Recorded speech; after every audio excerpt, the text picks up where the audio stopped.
ఈరోజు మనము తెలంగాణ స్పెషల్ అయిన బగారా రైస్ ఎలా ప్రిపేర్ చేసుకోవాలో చూసేద్దామా? ఎవరైనా ఈజీగా చేసుకోవచ్చు. ఇంకా లేట్ ఏమీ లేకుండా రెసిపీలోకి వెళ్ళిపోదాం. ముందుగా ఒక బాండీ పెట్టేసుకొని అందులో పావున్నర ఆయిల్ మరియు 1 టేబుల్ స్పూన్ దాకా గీ వేసుకోవాలి.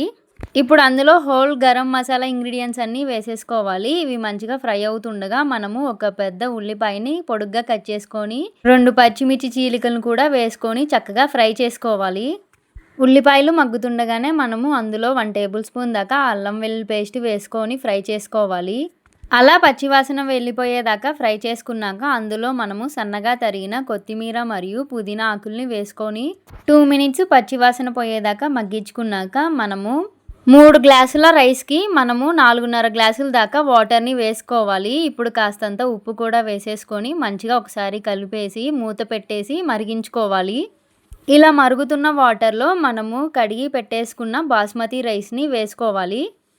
అలా వేసుకొని ఒకసారి కలిపేసి మనము ముందుగా హై ఫ్లేమ్ పెట్టి ఉడికించుకోవాలి. రైస్ అనేది మగ్గుతుండగా మనము సిమ్లో పెట్టేసుకొని మరలా ఒక 5 మినిట్స్ ఉడికించుకుంటే ఎంతో టేస్టీ అయిన తెలంగాణ స్పెషల్ బగారా రైస్ అనేది రెడీ అయిపోతుంది.